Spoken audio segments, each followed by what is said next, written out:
Hi, I'm Christy Cordingley, and this is my show, The Flare Up Show, and this special episode is produced in partnership with Clarissa, Burt, and in the Limelight Media. I originally created this show to advocate for myself through chronic illness, but today it's grown into a wellness show that's listened to all over the world. I love to practice well-being for the whole being. So if you're ready to rise, thrive, and elevate your life, stay tuned, enjoy the show, and thanks for listening. Great. Hi, welcome. My name is Chrissy Cordingley. I am the host of the Flare Up Show. Today is a special episode because it's part of a special series of collaborative shows where the Flare Up Show is being co-produced by Clarissa Burt and her company in Limelight Media. You'll be able to listen and to view this episode through both the Flare Up Show, available on all podcast apps and YouTube, as well as on In the Limelight Media with Clarissa Burt, which is also available on smart TV devices, available everywhere. And I'm really excited today to introduce K.A. Oliver. She's a dynamic storyteller. She holds degrees in radio, TV, film from California State University, Fullerton, and an MBA in business. With over 3 decades in entertainment, spanning studios and TV stations, she has produced, wrote, and directed films. She's known for defying gender biases and the notion that female-centric stories lack marketability in Hollywood. I love this. Oliver took the leap and became an author, championing women's resilience in her novels. Characters, often professionals like archeologists, anthropologists, navigate life's challenges with humor despite their imperfections. Her journey began with the success of Disturbed Tombs, which is now evolved into a compelling series, Grave Disturbances. And her works also include The Road to Elysium. Hopefully I pronounced that correctly, resonating with readers on a deeply human level. And in her latest work, Ice Cream Moments, she explores family dynamics with empathy. Honored in Marquis' Who's Who in America 2024, Oliver's legacy as a legendary storyteller is cemented. Oh, I'm talking to a legend. I'm so excited. How are you? Thank you and welcome, Kay. I'm doing well, and thank you for having me. I'm excited to be here, share whatever I can. Yeah, absolutely. I would imagine there's more probably than we can fit into a 30-minute show, but how did we talk about the female archetype, right, in Hollywood, but how did working in Hollywood shape your novels and get you to a place where you're like, I need to literally rewrite some of this? The stuff I went through. I know my niece wanted to go into Hollywood, and I said, not unless you have really thick skin, and she wasn't that type of personality.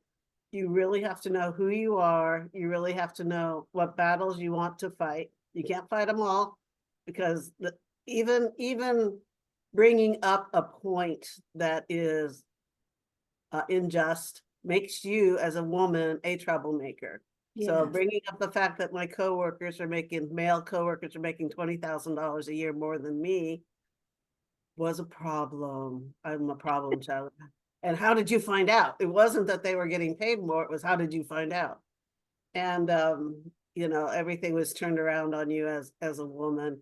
It's tough in Hollywood as a woman. Many things have been said to me that people wouldn't believe if I tell them. And the things going on in the news with Weinsteins and the Cosbys, it's real. It's real. Yes. And the only thing I don't understand is, yes, go after them, but how about the people who assisted them to get the women into, meeting spots where they were vulnerable? They're not being prosecuted. I don't understand that. But I do want to say that meetings in hotel rooms are not uncommon in Hollywood. So I want to make that point, because we go on location or places, and then normally, if I've always booked for my executives, it is a room that you can shut off the bedroom part and it looks like, a meeting room, so to speak. Yes, suites. Yeah. Suites. And you have a lot of meetings in hotels. So, people always say, why is a woman meeting a man in a hotel? It happens all the time in Hollywood because of having to go to locations or going, to the Las Vegas convention to sell your movie or TV show. So that is not that uncommon. But what happened in cases where people left this, and left you alone, that is not common. Yes. Yes. Maybe we could start with what got you, tell us a little bit about how you got into Hollywood and what brought you to that career, and how different was the reality from sort of what you expected it to be. Oh, wow. That's a great question. No one's asked me that one. Um, I've been a storyteller my whole life. So starting in sixth grade, I entered a speech contest and won. And they told me they were considering not giving me the award because they thought my parents wrote it. And my parents had nothing to do with it. So I knew I was a good writer and I wrote little stories and things. And then I was in speech and I wrote speeches and drama. And I just knew that storytelling was a love. So movies are storytelling. Yes. And I got my degree and started at Universal Studios under the great Lou Wasserman, who's passed Mhm. away now, but it was a big family. When I got there, it was a bit shocking. I already was a very strong woman due to circumstances in my life with my mother and my parents' divorce and all of that.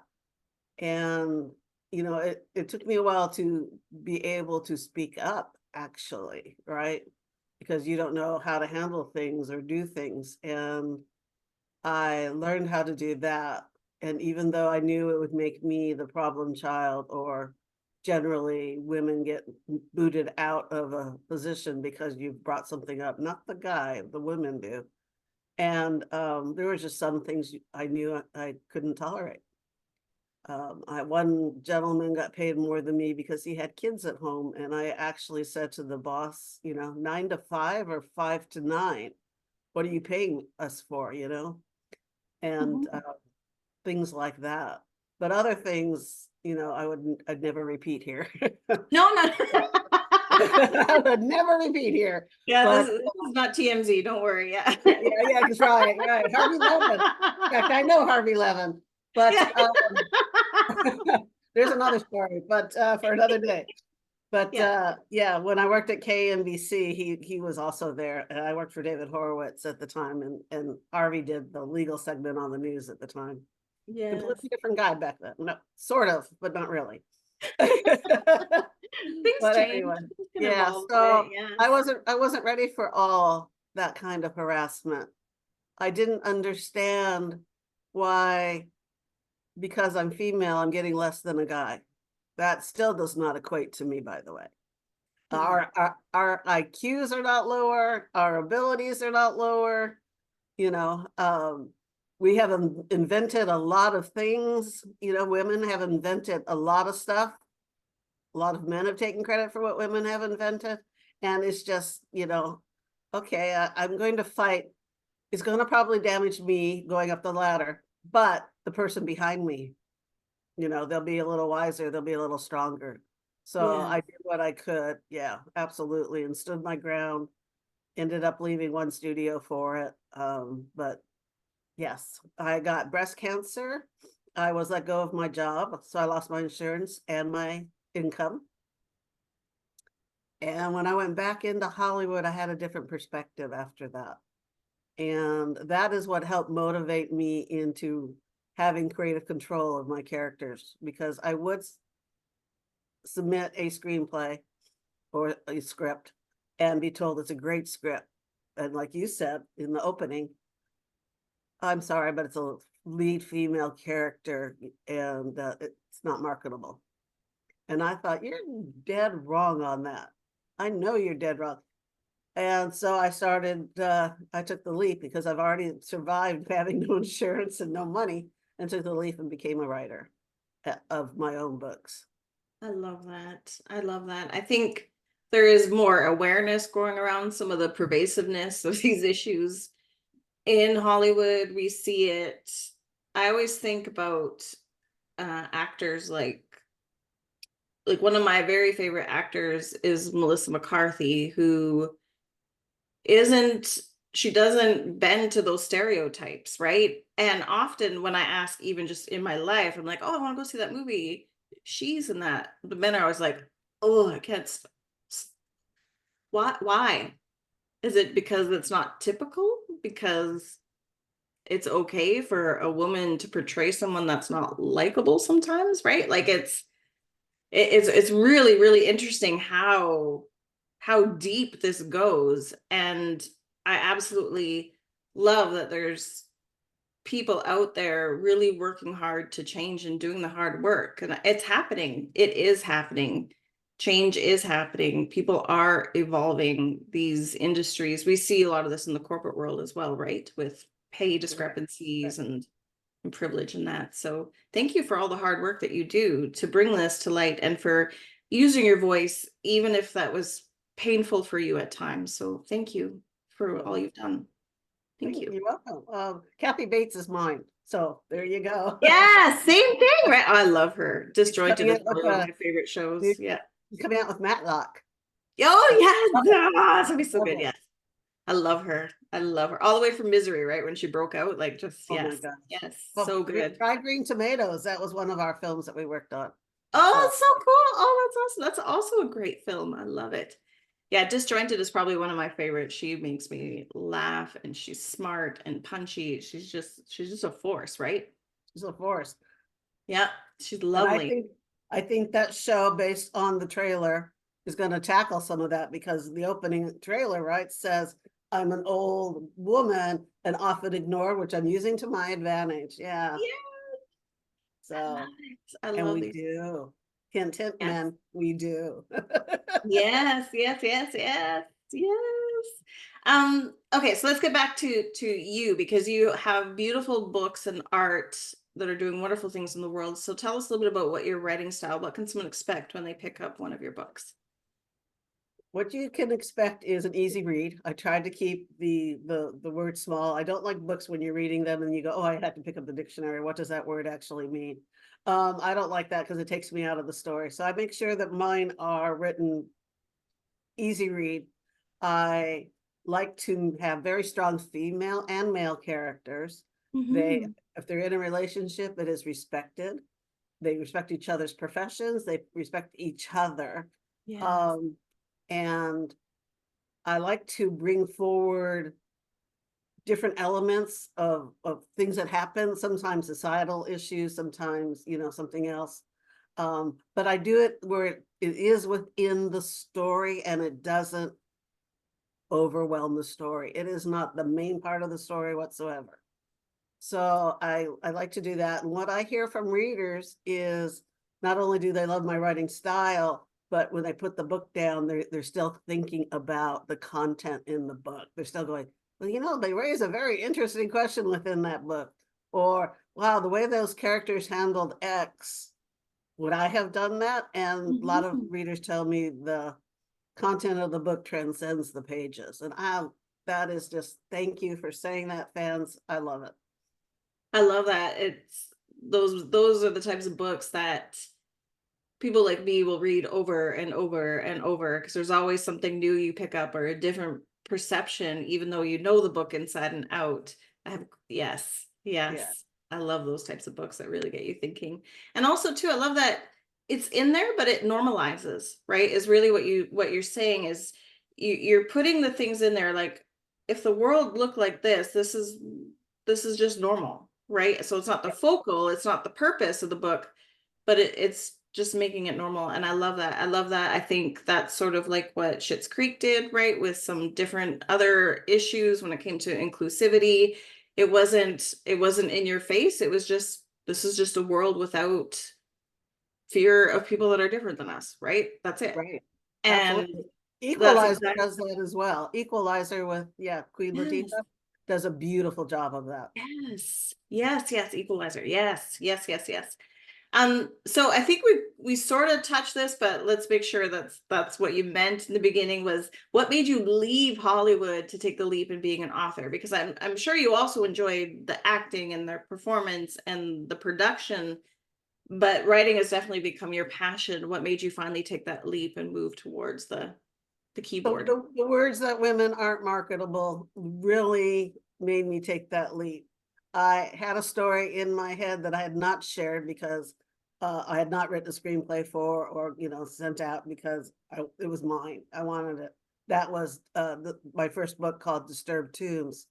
And that is that book series that is award winning, and I just Mhm. released the third book, and I really wanted to give it a try. So I started with little novellas, which is a writing tip I will tell anybody who wants to be a writer. Very famous writers like Stephen King and other writers use Yeah. novellas to flesh out a story. So novellas are smaller books. And I went through all the processes, the formatting, the how to get a cover done, how to fit it, all of that. So I did a couple of those and I felt really good. And so then I went, okay, I'm going to take those couple of books. Those will be my first chapters. And I wrote the full novel from it. Mm. So, but it was having full creative control in my stories, you know, be it the editors, but it's not the same as everybody in Hollywood has an input into a screenplay. And I just really enjoyed my first book has won 4 awards. And who knew that my first novel I ever wrote would win 4 awards? So I knew I was onto something. Yeah. And yeah, so I just really enjoyed, and that's a lead female character, ladies and gentlemen. And it is one of my top selling books. So that is something that I truly, I I have love it. control. I don't have anybody telling me bad things about being a woman. Or if you do, So, it's somewhere out in the interwebs and you just whatever. It doesn't mean right, anything. It exactly. doesn't stop you from producing and putting it out there, which is Right, great. right. And it's different. Screenwriting is not as much fun for me as writing a book. The screenwriting, is formatted. It's not a writing flow. And a lot of it's going to be in the visuals, where in a book you have to give them the visuals and you write more of what the scene looks like and what's happening and the expressions on the face, and it's not an actor coming up with, I want to do this and wear my hair like that. So you get to write more and describe more, and it's you're in control of everything there. Yes, I yes. do And you like that. still allow people to tap into their own imaginations. And Yes. yes, we all have those books that we love, and then we see them on the screen and we're like, oh, it's not that they're bad, they're just different because they're just It's different different. experiences. It's one way to see the writing of that book, right? But Right. when we read them, like I said, that's why I like to reread books, because sometimes you pick up different perceptions or you see them differently. And even though the words haven't changed, our imaginations and our visions and different words, the way they strike at different times can evoke different emotions. I love reading. Exactly. Yes, yes. And the novella advice is really great too for aspiring writers. You mentioned Stephen King, like Richard Bachman was how he started writing short novels. Skeleton Crew is still one of my most favorite books of all time. And yeah, really, really great advice. So, how many novels have you now completed, and what's next for you? Are you writing something new? Are you going to turn the ship into a publishing house for great women authors down the road? I No see she's pitching pressure. No ideas. pressure. Yeah. Right now, since everything's under my control, I'm Yes. good. I just published Disturbing Remains, and Yes. that's the third book in Third the book. series, the Dr. Kaili Worthy series that starts with Disturbing Tombs. Mhm. And I am in the middle of another book that I'm writing, so I'm going to be doing my next book, which would be book number 9. So that answers that question. Yes, Exciting. What 9 can we novels since I expect? started. Yeah. Can you give any sneak peeks into what the book's about? Or is it The still?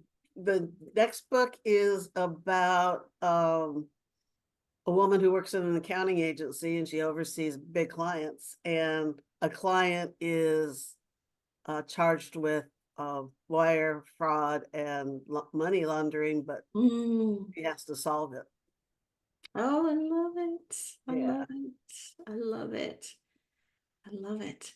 What do you hope most that readers feel or experience, or take away from the narratives that you weave in your stories?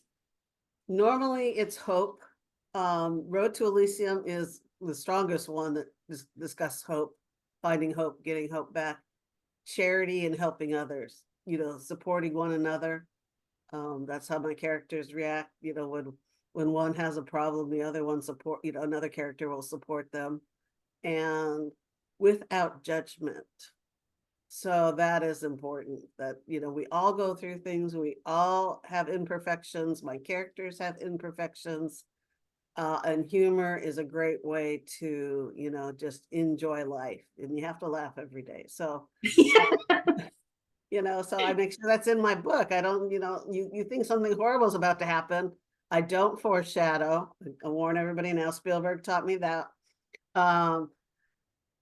You take a cry and you turn it into a laugh. And that's what he's really good at on screen. Yes. So Yes. I do the same kind of thing in my books.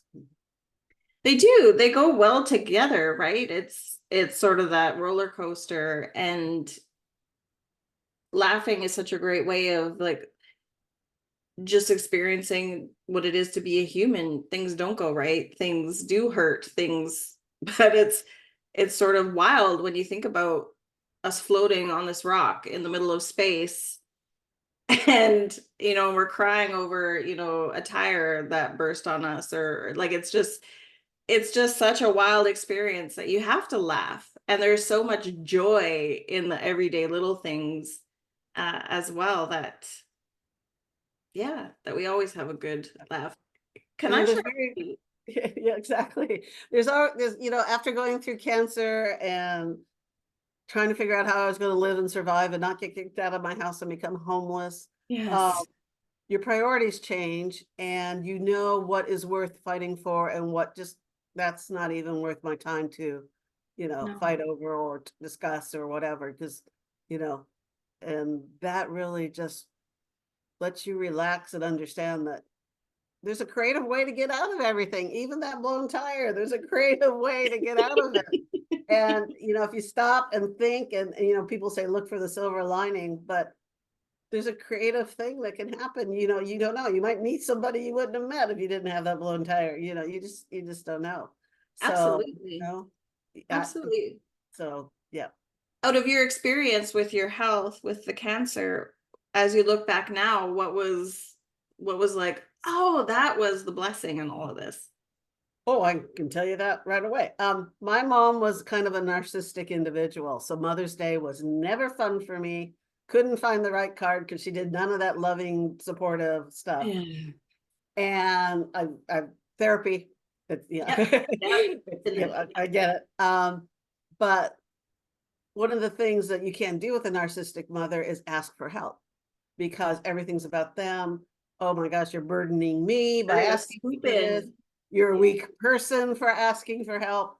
So when I went through the cancer, I had to learn how to ask for help, Yeah. because she definitely wasn't going to do anything. And I learned how to do that, and friends encouraged me to do that. And, I always, the first time asking for help, you can't believe how scary that is when you're conditioned by somebody to not ask for it.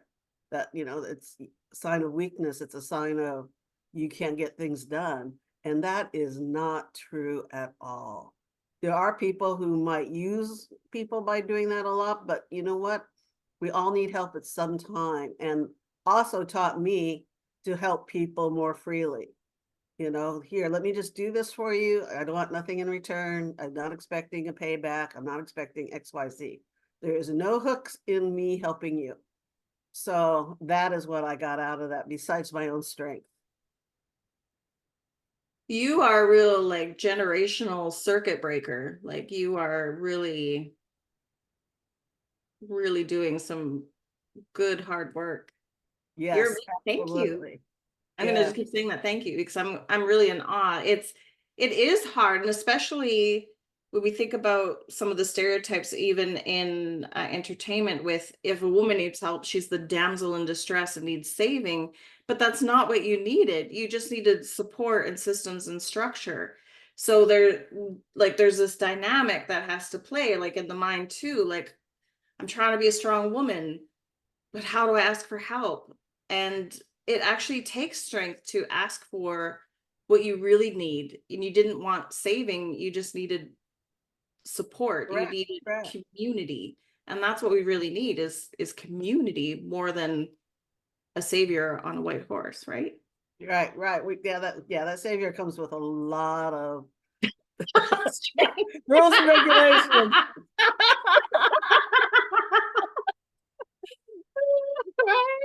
Yes, and I really hate certain things in movies when a woman's running away from a bad thing, she trips and falls. Yeah. I'm like, stop it already, or they're always screaming, and I'm like, I don't think I've ever screamed in my life. I've had some bad, serious situations. So, I'm going to fight back. I don't see that woman very often, but yeah, exactly. I love it. I love it. I love it. So thank you so much. If there was someone that was, if there's a woman out there right now sort of struggling with some of these power structures or gender roles or aggression or lack of confidence or fear of letting their voice being heard or of themselves being seen for who they are, what advice might you want them to know? What would you want them to know most about themselves? Well, there's a few tricks that I would do before I might go into a meeting, especially if I knew the meeting was going to be a tough one. I like to wear boots on those days because Yeah. so whatever makes you feel empowered, the color red makes you feel empowered, dress for it, do everything you need to do for yourself to feel, when you feel good.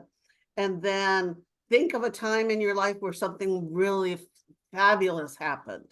You were chosen for something, you won an award, somebody did something for you, and you feel great. And take a moment before you go into that meeting and think about it. Know what you're going to say, maybe even practice it in a mirror and go in. Don't raise your hand in meetings. Don't say the word, I'm sorry. And when someone steps on you and you're talking, go politely, excuse me, but I let you talk. I'm going to talk now. And I've done that. And we are just as intelligent. We are mentally stronger than men. We have higher pain threshold, ladies. Come on. And right, men curl up when they get the flu, and we're powering through doing the dishes and the vacuuming and everything else. Share the workload. Make sure you do if you are married and you have kids. They're his children as well. You did the burden of caring. I mean, but yes, we are valued people. Value yourself, and then they'll value you. Don't walk in cheapishly. Don't walk with your head down. Always walk with your head up and looking around. Just we are powerful people. We have invented many things. People say men invented the cars, but they didn't have windshield wipers. They didn't have turn indicators. Thank you, ladies. The first grocery bag invented by a woman. Part of the internet invented by a woman. You've seen the Figures film with Kevin Costner and the women who helped NASA. We are smart, ladies. Our IQs, we have some of the highest IQs in the world. So, even back in Egypt had it better than we do now. The women were equal. They could be a pharaoh. There's been at least, this is about mummies and everything. And I did a lot of research, and there were women pharaohs Yes. equal to the kings. Yeah. So we've done it all, ladies. So let's keep doing it, and let's do it better. Absolutely. Yes. Go girls. Yes. Yeah. Yes. I Girls want want to have fundamental rights too.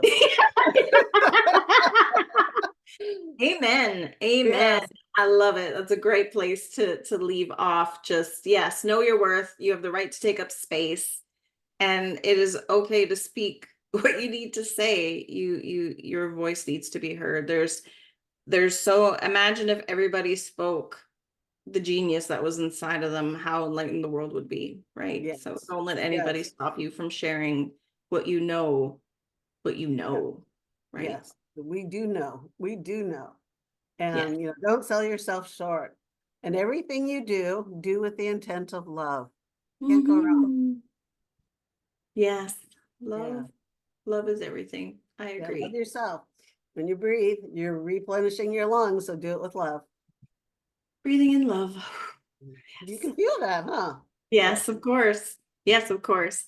I love it. I remember listening to, I don't know if you're familiar with Dr. Amen, but he does a lot of neuroscience research, and one of the things that he did it through MRI scans and CT scans, and one thing he noticed was that women have, even though we sometimes get this used against us of being emotional, it's not that we're more emotional, we just have better access to both sides of our brains. There's a piece in our brain that is literally wired to use the whole brain, where sometimes masculine, manly men can only focus on the logic or the rational side, and they have a hard time accessing.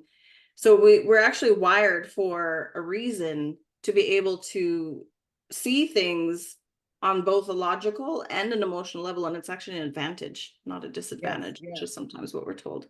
Yeah. absolutely. We're told the opposite because they don't want us to know how strong we are. Not All that we're right. calling men half brains or anything. Definitely not. I do love men. I have a husband who's very wonderful and I love him to pieces. And yes, but yeah. Yeah. Best I case. think men are discovering more of the emotion because you see more men crying on TV now than you did Yes. before, political figures or whatever. Or even just acknowledging, I'm so lucky. I have some really wonderful men in my life that are so emotionally intelligent and are very equal in their relationships, right? Like they have nice flow with their spouses and with their children of whatever genders they are. It's really lovely to see. And even I'm the mom of a boy who's growing into a man, and I'm I get so much hope looking at kids today, and I'm just like, we're gonna be okay. The kids are okay. They're okay because people like you have really put some great resistance to some of these embedded beliefs that just don't serve us at all Yes. anymore. Fantastic job. Thank you.